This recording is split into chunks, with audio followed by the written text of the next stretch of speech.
Tehran की सड़कों पर मामूल के मुताबिक ट्रैफिक रवां दवा था। ईरानी जनरल अपने बेडरूम में सुकून से सो रहा था। रेडार्स खामोश थे, एयर डिफेंस गैर फाल और पूरा मुल्क गहरी नींद में डूबा हुआ था। लेकिन इन्हीं लम्हात में ईरान के दारुल हुकूमत तेहरान में मोसाद का खुफिया ड्रोन बेस हमले की मुकम्मल तैयारी कर चुका था। ये लम्हा फिक्रिया है कि मोसाद का नेटवर्क किस कदर मजबूत और मुअस्सिस हो चुका है कि ईरान के दिल तेहरान में ही इसराइल के ड्रोन तैयार किए जा रहे थे। फिर जब पूरा शहर ख्वाब-ए-गफलत में सो रहा था, अचानक ड्रोन हमला शुरू हो गया। ये ड्रोन इसराइल से नहीं बल्कि ईरान के अंदर से ही लॉन्च किए गए। यह आम शहरी इमारतों, बंद गाड़ियों और घरों से रिमोट कंट्रोल के जरिए उड़ाए गए और उन्होंने निशाना बनाया ईरान के S-300 लॉन्चर्स, फिजाई दिफाई निजाम, मिसाइल साइट्स और रेडार्स को।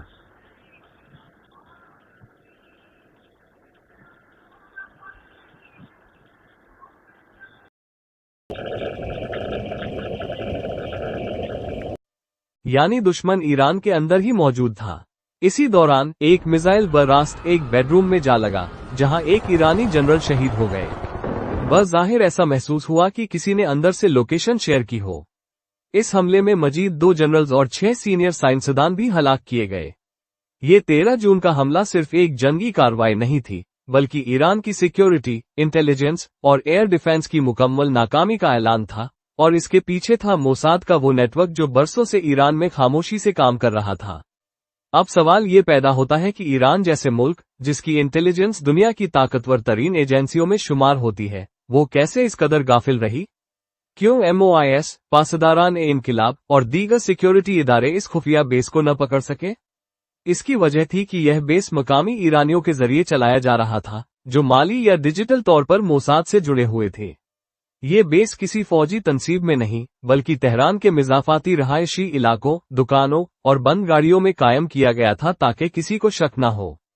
यही वो खुफिया बेस था जहां से GPS गाइडेड खुदकुश ड्रोन्स और स्पाइक मिसाइल फायर किए गए, जिन्होंने ईरानी जनरल्स के कमरों तक को निशाना बनाया। ये हमले सिर्फ तेहरान तक महदूद नहीं थे, बल्कि दमिश्क और बगदाद में जारी इसराइली ऑपरेशन के साथ हम आहंग थे, ताकि ईरान की तवज्जो बनती रहे और असल वार तेहरान में किया जा सके। ईरानी एयर डिफेंस नेटवर्क इतना कमजोर कर दिया गया कि 24 घंटों के अंदर इसराइल ने 100 से जायद दिफाई अहदाफ को तबाह कर दिया। S-300 लॉन्चर्स, सैम बैटरीज और अहम रेडार सब नाकारा हो गए। हमले के फौरन बाद मोसाद ने इस बेस को या तो मुकम्मल तौर पर खत्म कर दिया या इतनी सफाई से गायब कर दिया कि ईरान को न कोई गिरफ्तारी नसीब हुई, न कोई मलबा और न ही कोई वाज़ेह सबूत। ये सूरत हाल अब सिर्फ ईरान के लिए नहीं, बल्कि दीगर इस्लामी ममालिक के लिए भी लम्हा-ए-फिक्रिया है। क्या मोसाद का नेटवर्क दूसरे मुल्कों में भी खुफिया सरगर्मियां अंजाम दे रहा है? 13 जून का हमला दुनिया को ये पैगाम दे गया कि जंग सिर्फ हथियारों से नहीं, बल्कि मालूमात, मंसूबा बंदी और हिकमत-ए-अमली से जीती जाती है। ताहम, ईरान ने जवाबी कार्रवाई करते हुए तेल अवीव पर हमला किया है, जिसने इसराइल को सख्त नुकसान पहुंचाया। और इत्तिलात हैं कि ईरान की कार्रवाइयां अभी जारी है। अब इसराइल का सामना एक ऐसे मुल्क से है जो सिर्फ जबानी दावों पर नहीं, अमली इकदाम पर यकीन रखता है। मगर सवाल ये है, क्या ये सिर्फ आगाज था एक बड़ी जंग का? क्या ईरान बेदार हो चुका है, या मोसाद का नेटवर्क अब भी ईरान के किसी और शहर में सरगर्म है? आपकी राय हमारे लिए अहम है। कमेंट करके जरूर बताइएगा।